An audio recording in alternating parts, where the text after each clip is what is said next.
هنوز بحث‌ها درباره حادثه فرودگاه مخجقلعه که در آن آدمان به سبب آمدن هواپیمای از اسرائیل جمع شده بودند و برخی‌شان به مهلت‌های طولانی به زندان محکوم شدند آرام نشده است که در همین حال باز یک موضوع بحث برانگیز در داغستان سر برداشته است. این دفعه سخن درباره یک ساختمان نو می‌رود که نام قدس قفقاز را گرفته است. در شهر دربند مراسم برگزار شد که در آن کپسوله وقت در زمین گذاشته شد که در آنجا یک مرکز بزرگ روحانی ساخته می شود. در این مرکز قرار است مسجد، عبادتگاه نصرانی ها، عبادتگاه یهودی ها، آثارخانه ها، کتابخانه و جایهای استراحتی ساخته شوند. میدان آن 35 گکتار را تشکیل می دهد. اما بسیاری ها خاص مسلمانان داغستان از این ساختمان ناراضی هستند. آنها می گویند که ساختن چنین مرکز که در آن دینهای گوناگون یکجا می شوند با دین اسلام موافق نیست. گذشته از این آنها میگویند که این ساختمان در وقت آغاز شده است که در فلسطین در نوار غزه مردم به دست ارتش اسرائیل کشته می شوند. این چیز بسیار مسلمانان را عصبی کرده است. وضعیت باز هم بدتر شد وقتی که سرروین یهودیان روسیه برلزر که از ارتش اسرائیل پشتیبانی میکند و در این مراسم اشتراک میکرد به سربازان اسرائیلی گفته بود: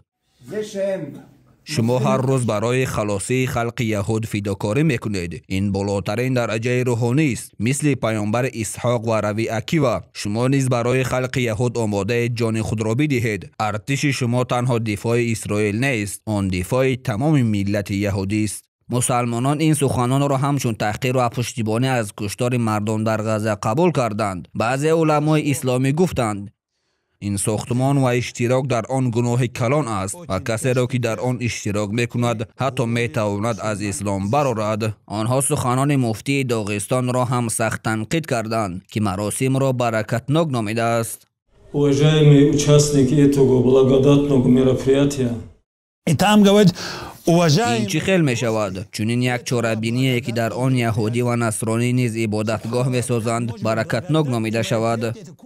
بلاگران و فعالان اینترنتی داغستان هم این ساختمان را سخت تنقید کردند. آنها میگویند چرا مسجد ساخته نمی شود در حالی که نیاز زیاد به مسجد هست؟ چرا نمایشکارانه چنین مرکز می سازند در وقتی که در دیگر جایها حتی مسجدها را ویران میکنند و برای ساختن مسجد اجازت نمی دهند؟ آنها میگویند که در جایی که اکثر اهالی مسلمانند احتیاج به کلیسا و کنیسه نیست بلکه به مسجد است.